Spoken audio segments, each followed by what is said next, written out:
Hello, good morning everybody. Welcome to today's colloquium. It is my honor to introduce Professor Roger Berry from the National Snow and Ice Data Center, which is part of the University of Colorado at Boulder, and also works under a cooperative agreement with NOAA, which is the National Oceanic and Atmospheric Administration. Roger is one of the world's leading experts in climatology, and particularly the study of the snow and ice masses of the planet, which, as you probably know, is one of the best proxies for global temperatures and its evolution through history. So it's a very nice way to understand how climate has changed through the history of our planet. I'm not going to go to explain the details of his bio because it's very long. So I'll just give the highlight, which I'm sure you would appreciate, because Roger Berry was one of the scientists in charge of designing and writing the IPCC. Sorry? You are out of the field of view of the camera. Oh, sorry. Maybe it's better if I'm outside the field of view. So he's one of the scientists in charge of the document, the IPCC report. Is the Intergovernmental Panel for Climate Change report, which earned the 2007 Nobel Prize, shared with Al Gore, for raising awareness on the issue of global warming, which we now understand as a society is one of the most difficult challenges that we are dealing with, or we are trying to deal with. Or maybe we're just fooling ourselves into believing that we are dealing with it. I don't know if Roger will have some words about that later. But it's a very important work, so it's a privilege that we can have him here to talk about these issues firsthand. So I met Roger last year when I was in Boulder, because I was there for a conference, and I asked him for an interview for our radio show, and he was very kind, and I was struck by how he was able to explain very complex concepts in very simple terms. So I'm hoping that even us poor astronomers will be able to learn lots of things today. So thank you, Roger. Muchas gracias, Hector. Soy encantado de estar en La Laguna, en vuestro instituto, pero hablo en inglés. So I've been in Boulder since 1968, when I moved from England, originally born in Britain. I retired in 2010, then took a job back in England for 2 years as director of the International CLIVAR, that stands for Climate and Variability Project Office of the World Climate Research Program, which had a staff of about 6. So I worked there for 18 months, and since then I've been writing books on climate and snow and ice. So as an outline of my talk, I'll talk firstly about the cryosphere, the perennial or multi-annual components, and the seasonal components, something about the cryospheric state of the Earth as it has been in the past and is at present, the climatic role of the perennial components, the ice sheets, Antarctica, Greenland, and permafrost, or perennially frozen ground, then the climatic roles of seasonal snow cover and sea ice, and then summing up. Can you hear me okay? Back? Okay. So firstly, what is the cryosphere? There's geological scale features of ice sheets, permafrost, and when I first prepared this, you could say Arctic sea ice, although we're losing it, so it's more in the long-term component. Long-term glaciers on the scale of hundreds to a few thousand years. And then the annually varying snow cover, seasonal sea ice that forms and disappears each summer, and then freshwater ice in lakes and rivers. So those are the major components of the cryosphere. And if you want to read more about that, I have a book called The Global Cryosphere System, written with Tian Gan in 2011. So firstly, looking at the permanent components, we have Antarctica of the east and west with an area of 14 million square kilometers. That's about the size of the United States. And the grounded portion of that has a sea level equivalent over on the right of almost 65 meters if all of the ice disappeared. Greenland is a much smaller ice sheet, and that has about 7.5 meters of sea level rise, and then the glaciers have only 0.5 meter. Permafrost is extensive in area, particularly in the Northern Hemisphere, but the ice component of permafrost is very limited. Most permafrost is just solid rock that's at sub-freezing temperatures. So if you melted the ice in permafrost, there's a few centimeters of water to the global sea level. The seasonal components, sea ice area, the Southern Hemisphere, you'll see in September has its maximum at about 15 million square kilometers. That mostly vanishes in the southern summer, March, 2 million. The Northern Hemisphere ranges by a smaller factor from about 14 in March to about 4 to 5 million square kilometers in September. And that figure, as I'll show later, has been declining rapidly since the 1990s. Snow cover in the Northern Hemisphere is about 46 million square kilometers, a little bit left in August in the Greenland mainly. And then the Southern Hemisphere has a small amount in the Andes and the New Zealand Alps. Seasonally frozen ground, that's ground that seasonally freezes and then thaws, has an area, the largest component, spatially, of 57 million square kilometers.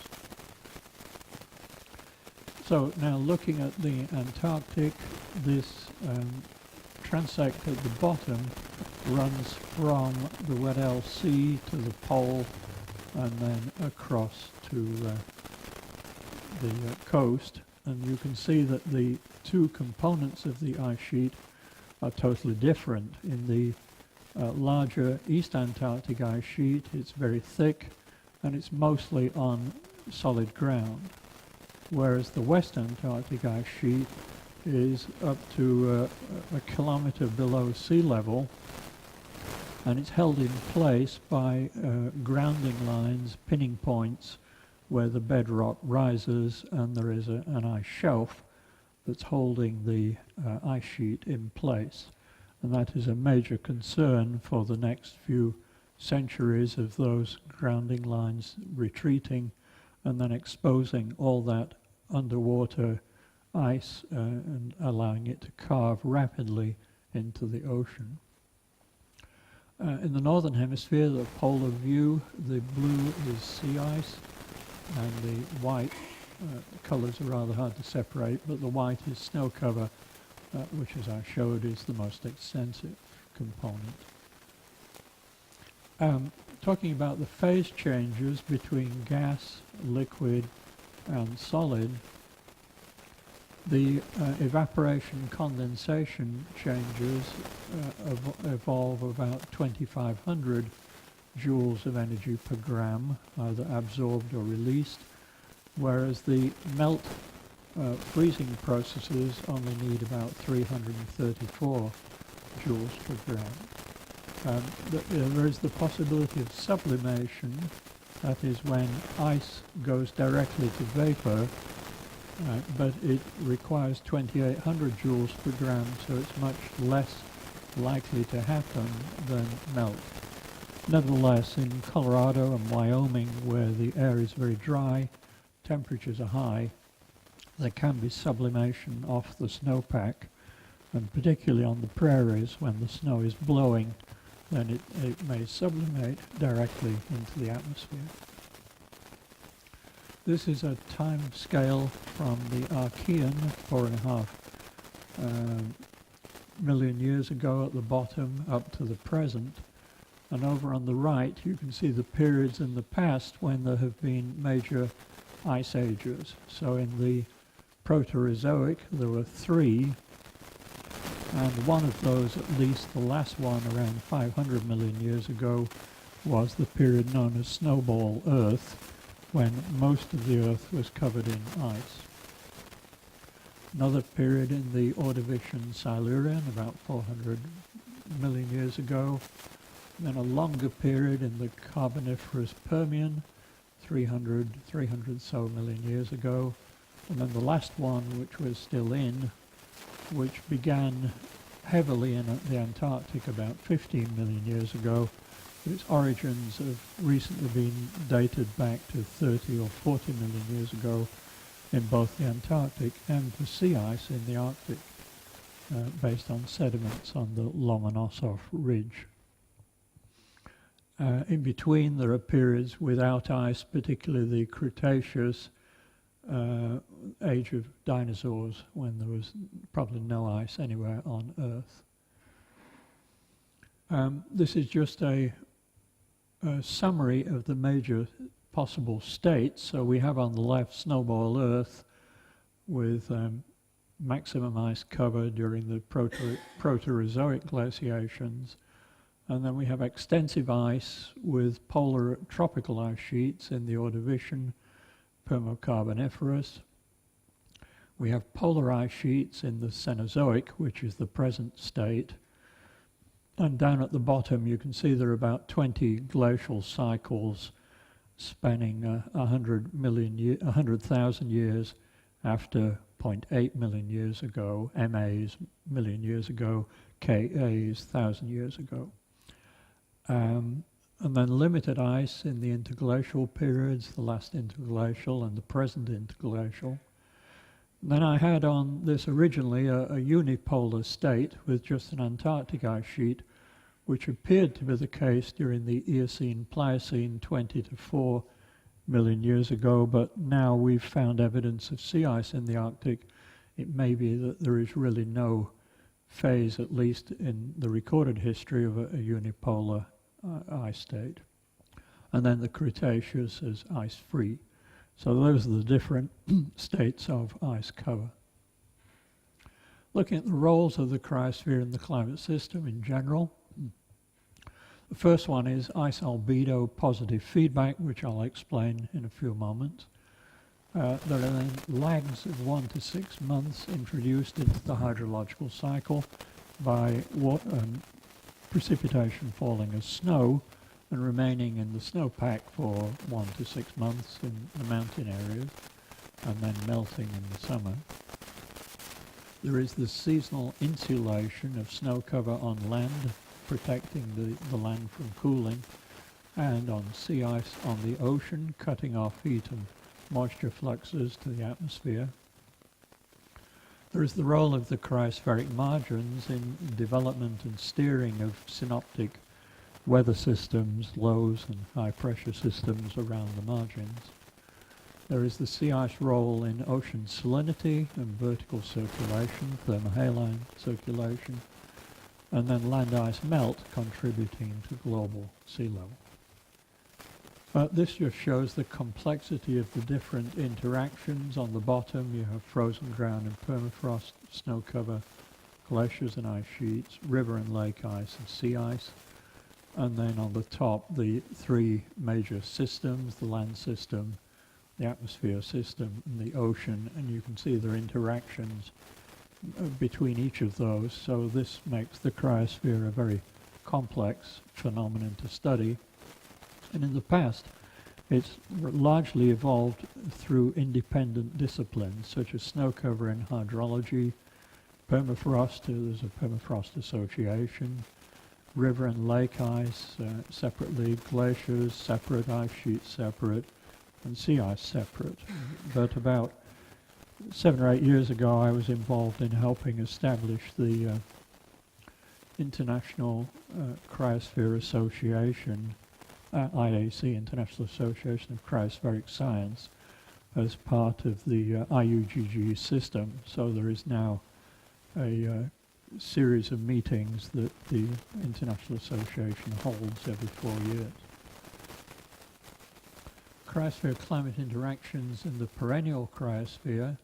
So ice sheets modify planetary waves in the atmosphere and storm tracks, cloud and precipitation. There is fresh water produced from iceberg carving and melt runoff, affecting ocean salinity and the thermohaline circulation. Ice volume affects sea level, so the glacial to interglacial range is about 140 meters. So during the last glaciation, much land area was exposed in the Bering Land Bridge, for example, allowing humans to move from Asia into North America. Similarly, in the Indonesian, Malaysian area, and allowing humans to traverse from Southeast Asia into Australia. Then sea level rose, cutting off those and probably giving rise to the Noah flood myth. And then permafrost and frozen ground affects energy and moisture fluxes, runoff, methane retention in frozen ground, which is a very big concern. As permafrost thaws, methane is released, and methane is 25 times more potent a greenhouse gas than carbon dioxide. Climatic role just of ice sheets, albedo temperature effect, ice sheet topography, again affecting the planetary waves. Those I think I've covered. Oh, and the surface inversion, the fact that over Antarctica and the North Polar area you have a lower atmosphere temperature inversion, a reversal of the temperature gradient in the atmosphere, and you have strong katabatic winds that drain off the ice sheets, giving strong local cooling. So albedo, it's the fraction of solar radiation that is reflected back to space by clouds or the surface. It ranges from about 0.05 for ocean to 0.8, 0.9 for snow.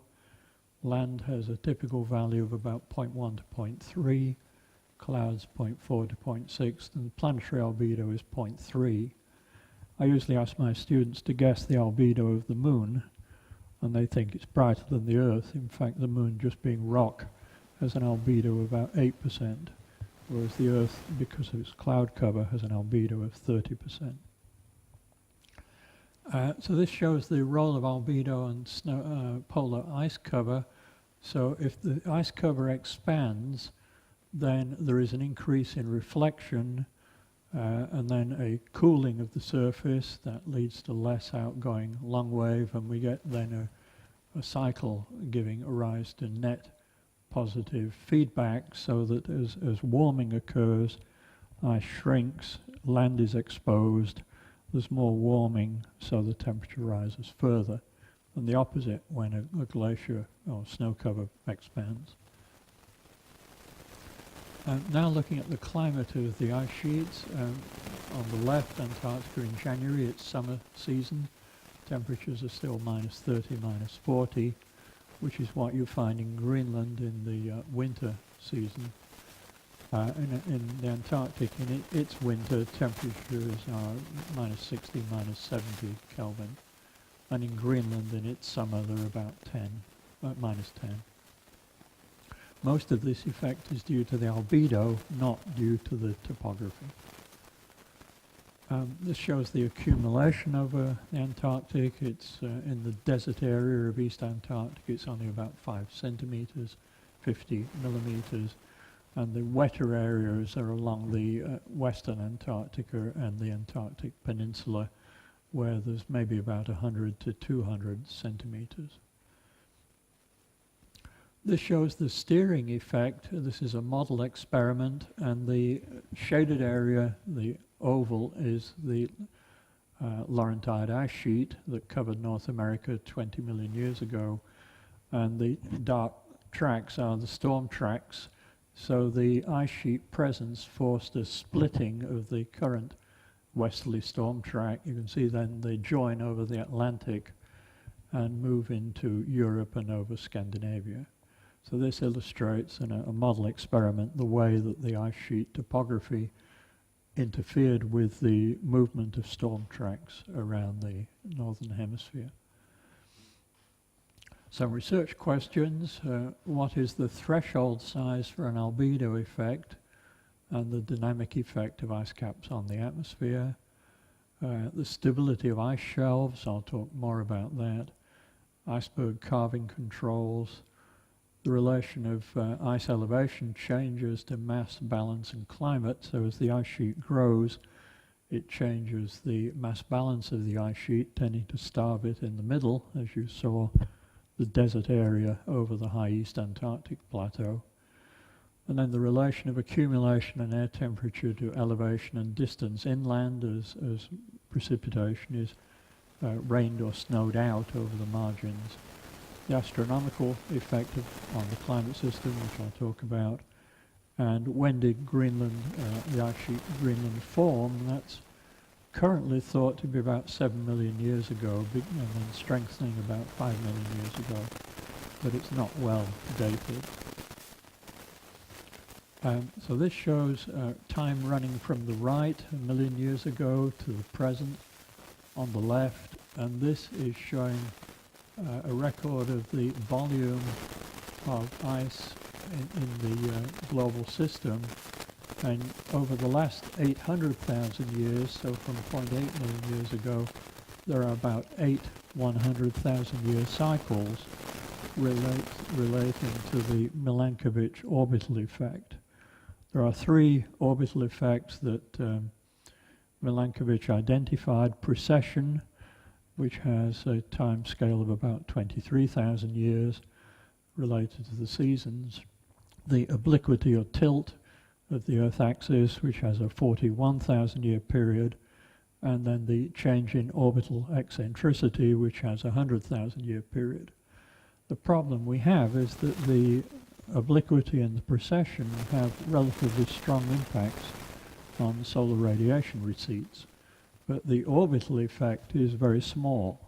Nevertheless, it's the orbital effect that appears to show up in the 100,000-year cycle of ice sheets and interglacials.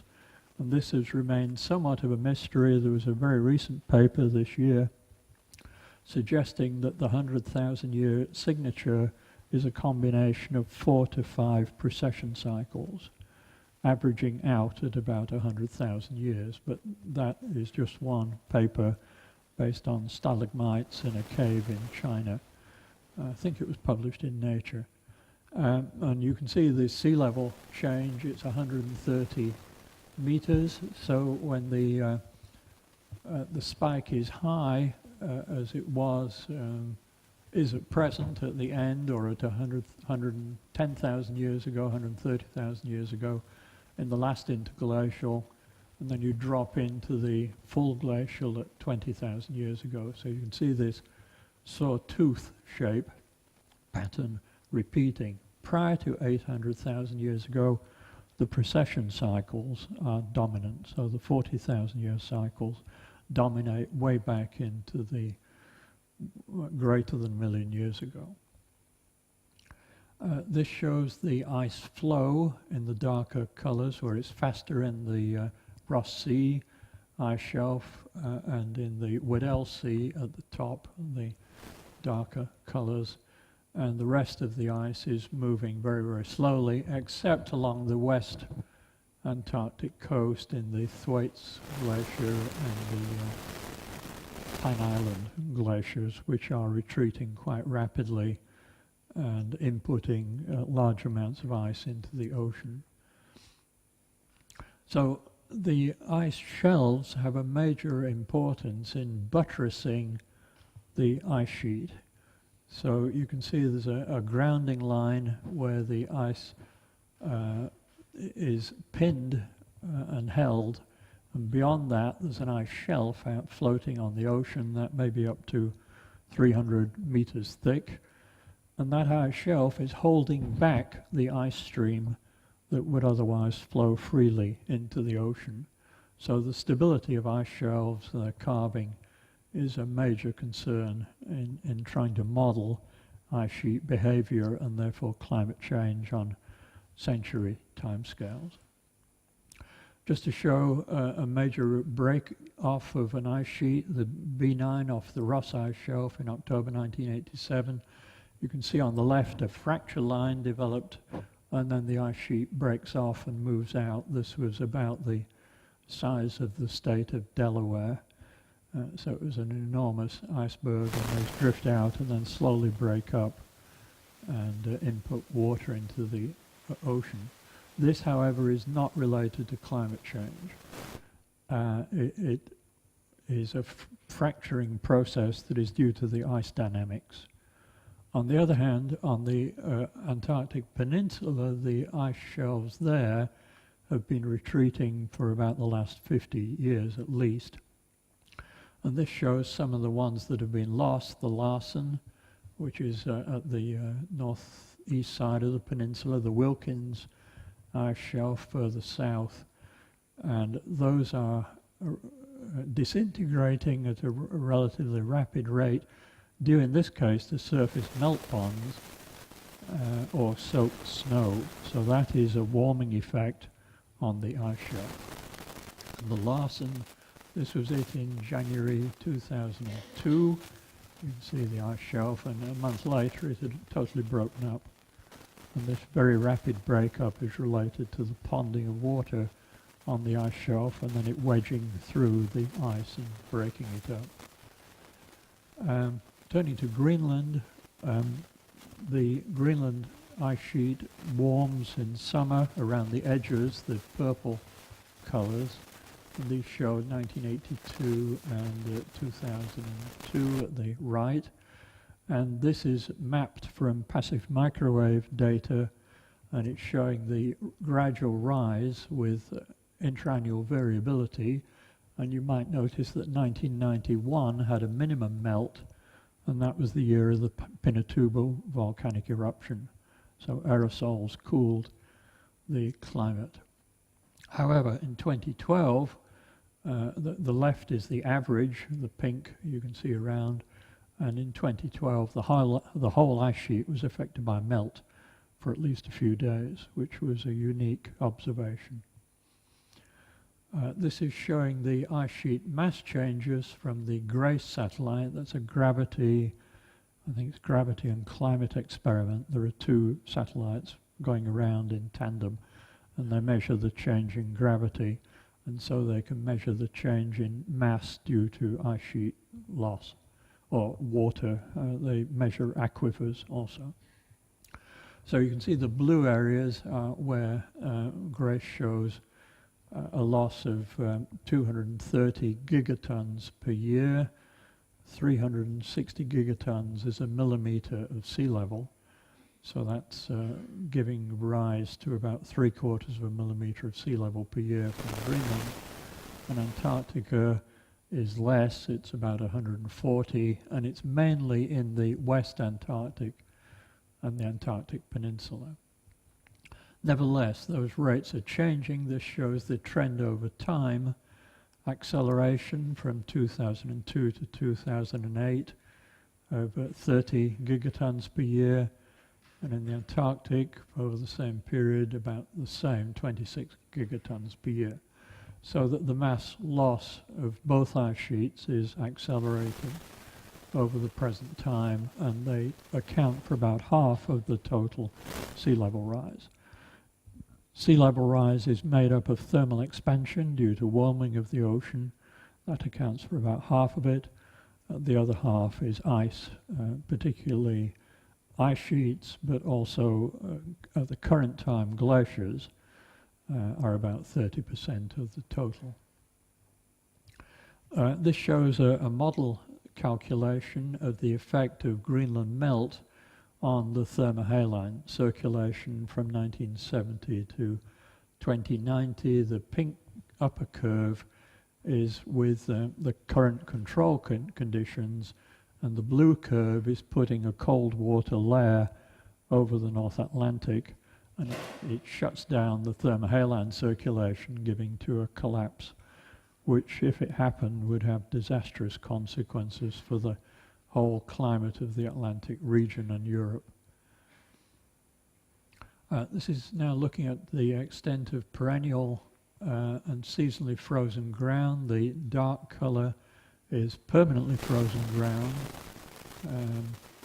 Outside that there is a layer of a region of discontinuous permafrost, where permafrost occupies about 50 to 90%.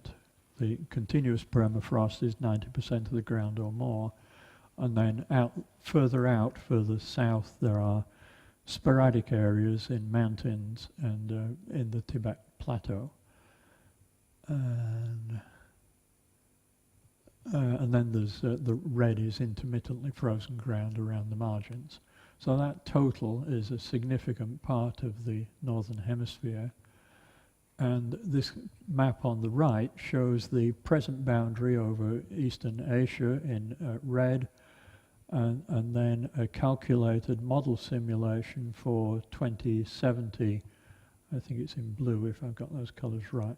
It's the other way around. So it's blue is the current situation, the current boundary, and the red is where the upper, not the whole permafrost melts because it's up to 500 meters thick, but the upper 3 to 4 meters will melt that far north by the end of the century under current projections of global warming. So a very massive change, and the thawing of permafrost leads to trees falling over, leads to buildings collapse, leads to sinkholes developing, disrupting roads and railroads and pipelines, etc. So it's a major phenomenon when permafrost thaws. Now looking at the seasonal cryosphere, again we have the snow albedo effect. Over cold snow cover, the atmosphere thickness, the depth of the air in the lower troposphere changes, and that affects the planetary waves, storm tracks, cloud and precipitation. Insolation effect, I mentioned, I'll talk some more about that.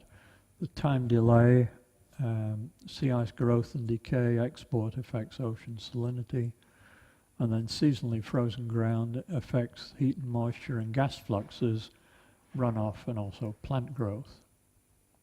So this is a analysis of snow cover effects on air temperature over the Great Plains for snow cover and no snow cover, and the middle is transitional. So you can see that there's about a 5 degrees C temperature difference between snow cover and no snow cover in the winter months. The bottom two histograms show the effect on maximum temperature, where it's bimodal for no snow cover, and it's bimodal for snow cover, and the shading is no snow cover. But if you look at the sort of modal values, the temperature difference is about 5 degrees. What is unclear is whether cold air causes snow or the snow causes cold air. But the two interact together. This shows global temperatures over the last 2,000 years, and you can see that the long-term trend was a cooling, and this is related to the solar forcing. The precession and obliquity cycles gave rise to a general cooling trend, culminating in the Little Ice Age, about the 1650 to 1850, when most glaciers advanced in Europe and the Alps and around the world. And then you can see the very rapid rise beginning in the 1900s. And you can see that the peak is way above any temperature we've had for the last 2,000 years. So there is no doubt about global warming. This is ground temperatures. The scale on the x-axis is January through December, and on the y-axis is 1950 through 2000. The blue tones are cold, and the orange and red tones are warm, and you can see that the warming is happening in the recent period, in the winter, spring, and in the autumn. So that's ground temperatures are also heating up. And this is deep ground temperatures north of the Brooks Range in Alaska, 20-meter temperatures. We only have records of that for about the last 40 or 50 years. But you can see Franklin Bluffs, it's showing a rise, and Dead Horse and West Dock, which is on the coast in Prudhoe Bay. So it's risen about a degree at 20 meters, so the warming has penetrated downward into the ground. Now turning to sea ice, the Antarctic, the shading shows the seasonal sea ice. So at maximum it's about 20 million square kilometers, then it shrinks back just a little patches in the Weddell Sea and the Ross Sea. But it's a very zonal pattern due to the absence of any land areas to interrupt the airflow and the ocean current. The Antarctic circumpolar current flows around Antarctica, driven by the westerly winds. In the Arctic, the pattern is quite different. You can see the Sea of Okhotsk off Japan in the upper left. You can see the extent of sea ice down the Labrador Sea and off the Labrador coast of Newfoundland and in Hudson Bay. And on the other hand, contrast the extent south off Labrador with the distance it is north of Spitsbergen, where it's about 80 degrees north. Off eastern China, sea ice forms down to about 43 degrees north in Bohai Bay. So there are major longitudinal differences in sea ice extent related to the east coasts of continents where cold air flows out over eastern China or eastern Canada, contrasted with the Atlantic or the Bering where warm air flows northward. Sea ice sensitivity, Antarctic ice, a 1 Kelvin mean annual air temperature change correlates with about a 2.5 degree latitudinal shift in maximum ice extent. In the Arctic, similarly, an annual 1K corresponds to about 1 million kilometre square change in ice area. Winter, it's slightly greater than that.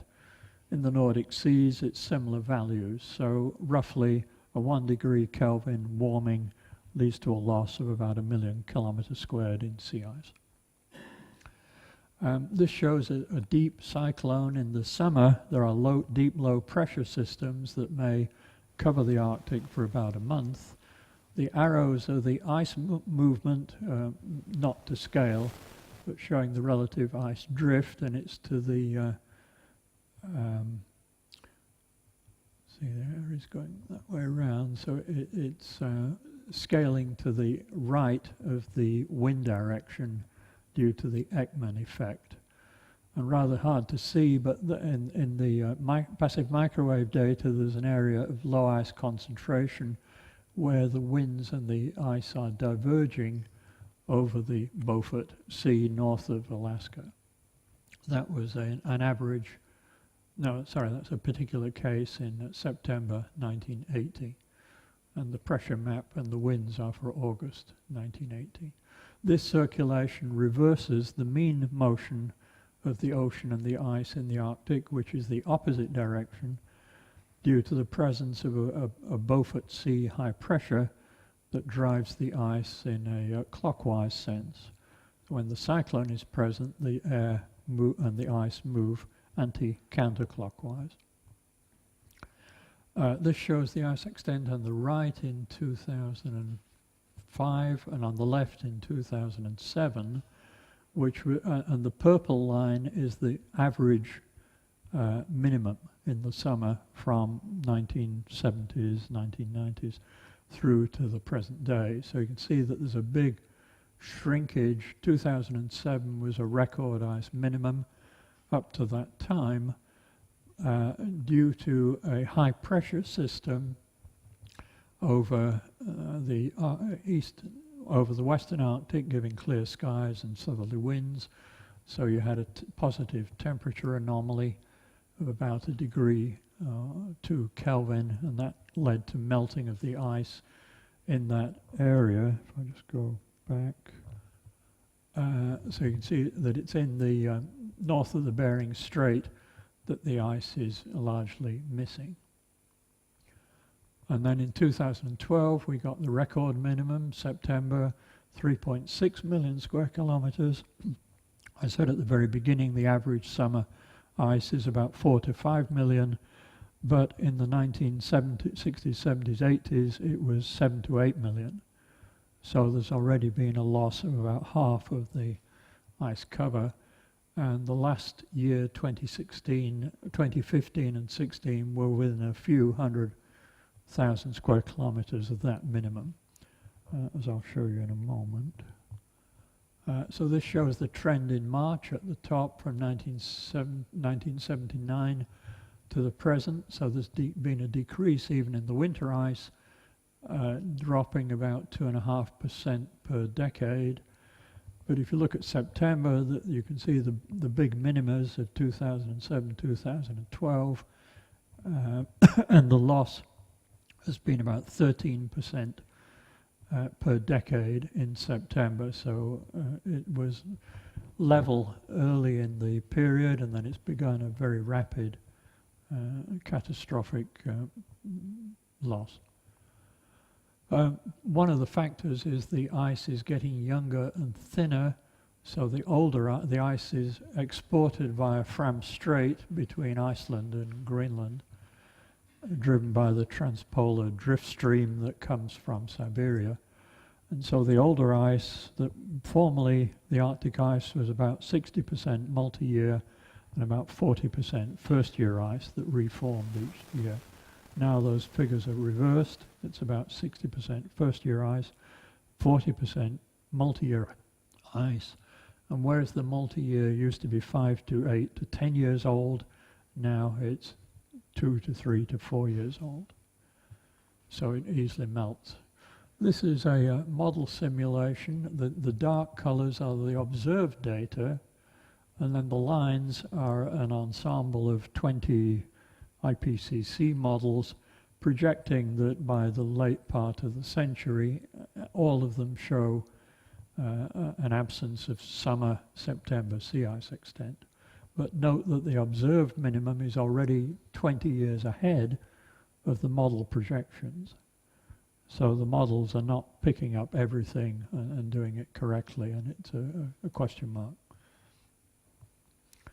And this shows the state of the Northwest Passage that for centuries British mariners tried to sail through. Franklin, they've just found his 2 ships in the Arctic, the Erebus and Terror. They've located them thanks to an Inuit guide.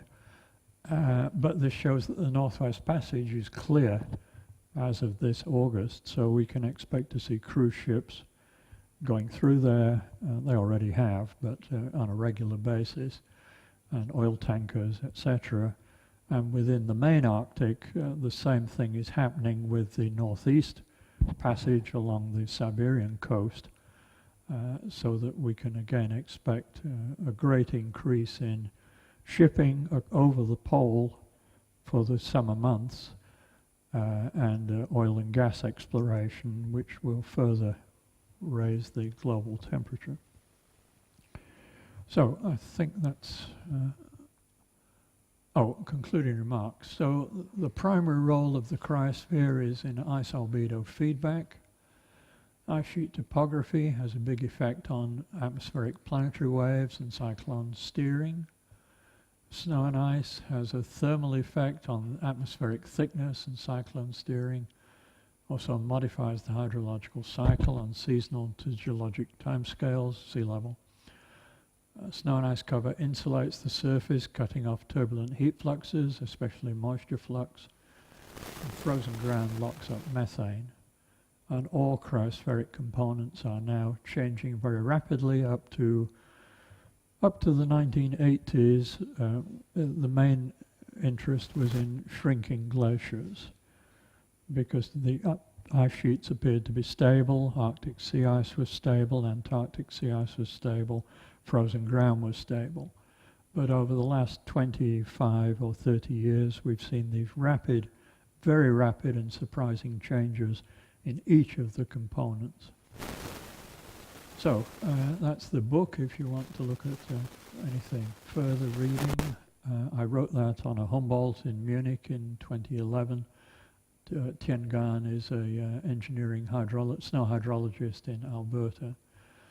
And muchas gracias. Hay preguntas.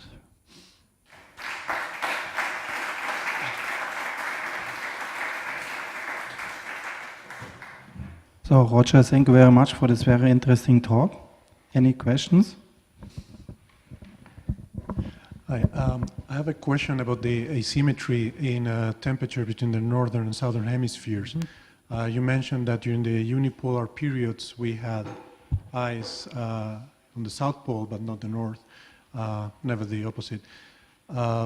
Is this because of the landmass distribution? Yes, the southern hemisphere tends to be somewhat cooler than the northern hemisphere. I think it's about 1 degree on average due to the extent of ocean. So it's southern hemisphere is 70% ocean, northern hemisphere is 70% land. And that explains at least the gross annual difference between the two hemispheres. But then the buildup of ice awaited the drift of Antarctica into its polar position. So one of the factors in controlling the ice ages, the major one is probably carbon dioxide content in the atmosphere, which relates to the biological cycles of vegetation. But another major one is the shift of continents over time. So during the, it was the Devonian, North Africa was, no, it was the Silurian Ordovician. North Africa was over the South Pole, and then it's gradually drifted northward. So these different ice ages on geologic timescales relate both to carbon dioxide in the atmosphere and to continental drift. I don't know whether that answers.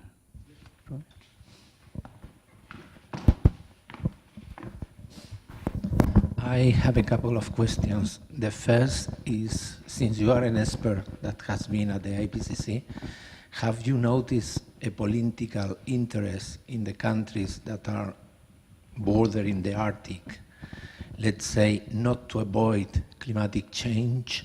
I mean, leaving it going on, it would mean an enormous income for them. Have you noticed that? I think there are different responses around the Arctic. So I think in Canada, perhaps, and the United States and Scandinavia, there is one set of views, and in Russia, there is another set. Russian scientists have insisted until very, very recently that most of the sea ice change is natural, cyclical, which they relate to solar forcing. Everybody else thinks it's related to global warming.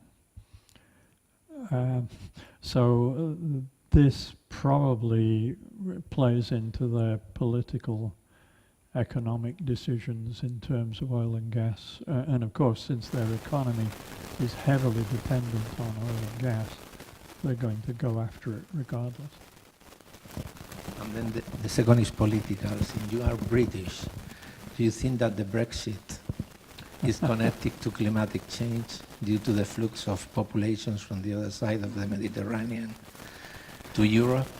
I think Brexit was largely, well, if you look at the vote, the young people wanted to stay and the older population wanted to leave by and large. There was also a south-north difference, except for Scotland. Scotland and Northern Ireland wanted to stay and may still leave the United Kingdom in order to do so. But I think the fear of immigration, which was very largely pushed by the Brexit leaders, Farage and Basil Johnson, was largely due to the fear of immigrants. And it's the similar phenomenon to what you have with This might be connected Donald with Trump. Well, it's connected to the, I don't know, because there are a lot of European immigrants living, Poles particularly, and Romanians living in the United Kingdom. So I don't think it was just the fear of the Syrian refugees.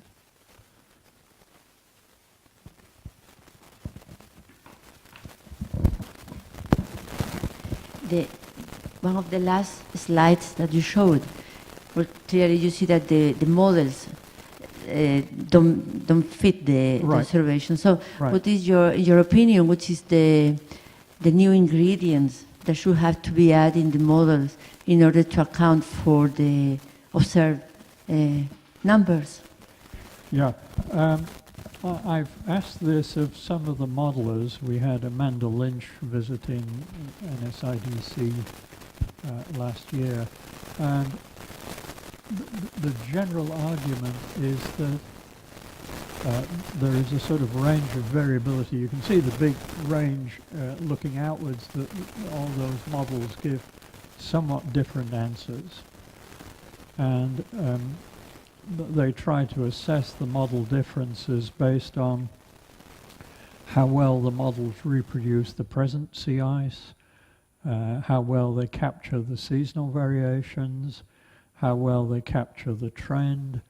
And it's very difficult to say what single factor may be responsible for that observation. That because the ice loss, I should perhaps just back up a little, the ice loss is due partly to warm water coming in through Bering Strait, partly through warm water going into the Nordic seas north of Norway, and partly due to warm air.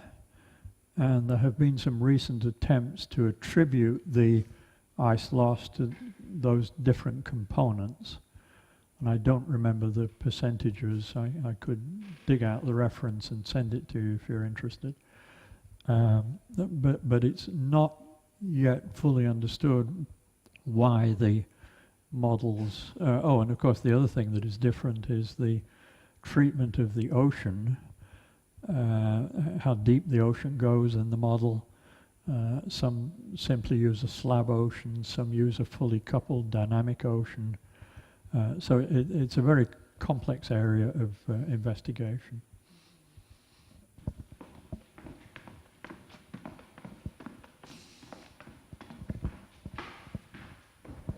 Thank you. Sorry to ask again, but Cassiana's question actually made me remember something.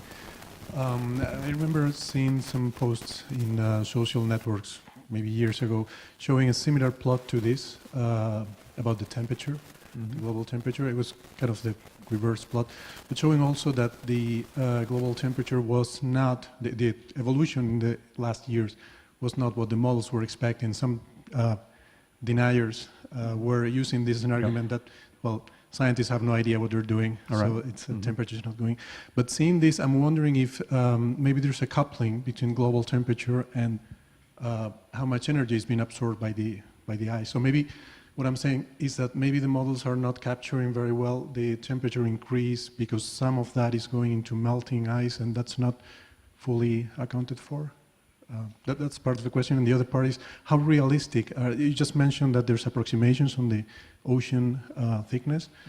How realistic, how many approximations or how strong do you think these approximations are in these climatic models? I think the models have been steadily improving and more components have been added. So if you go back, when I first began working with models, it was just an atmospheric GCM, and then they coupled it to the ocean, initially as a slab ocean and then as a dynamically coupled ocean. They coupled it to the land with a biosphere component and atmospheric chemistry. So more and more components have been added. In terms of the temperature change you were talking about, a lot of the warming has gone into the ocean.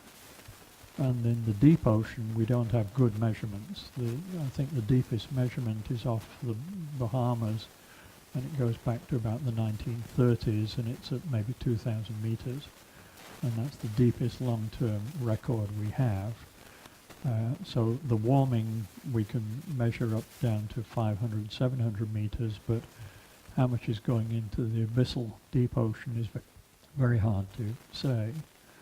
And there have been numerous calculations of that, and then the release of that heat from the ocean back into the atmosphere.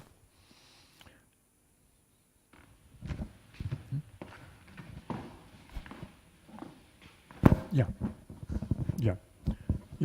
Ali was just pointing out, we know a lot about that the ocean is warming from coral bleaching, but we don't know the magnitudes. Well, since 1994, there's been the Argo floats, and there are now 3,500 Argo floats, free drifters, that profile the upper, I think it's 900 meters, and transmit back through satellite on a regular basis. So we now have a pretty good picture of ocean temperatures for the last 15, 20 years, but they don't work within the ice packs, so that there are not Argos floats in the Arctic Ocean. You have presented a plot showing that in the last million years there was a period of about 100,000 years of ice curvature variation. There are two questions about this plot I want to ask you. First, you showed that the icing process was very fast. How fast is that? It's typically thought that it takes about 10,000 years to grow an ice sheet, initially a shallow one, and then it would build up over the next probably 10 to 20,000 years. So we went from the last interglacial, the Eemian, at 130,000 years ago, beginning to cool, and the first major glacial stage was about 75,000 years ago. And then the next the last glaciation that was bigger was 21,000 years ago. And then we've come out of that since about 10 or 11,000 years ago. So the in and outs are relatively rapid, slower to build up, but fast to decay.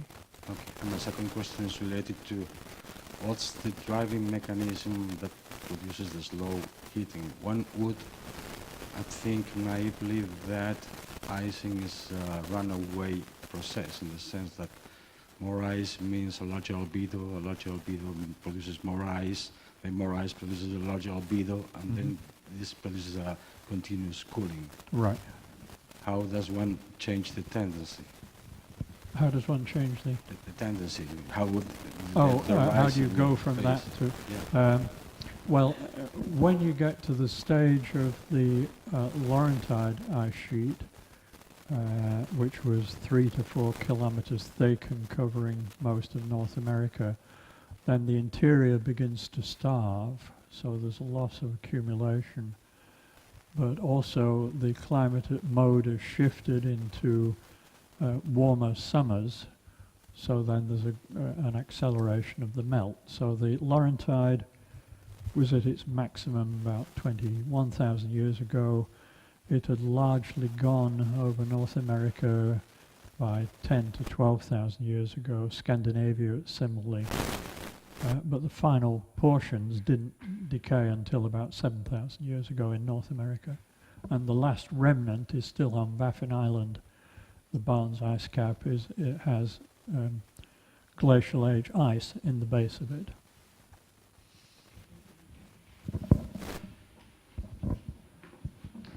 Okay, Roger, thank you very much for your talk and also answering all the questions. So now we have already the scientific coffee in the library, and Roger will also be there, and we would be happy to see as many people as possible. Thank you very much. Thanks again, the speaker.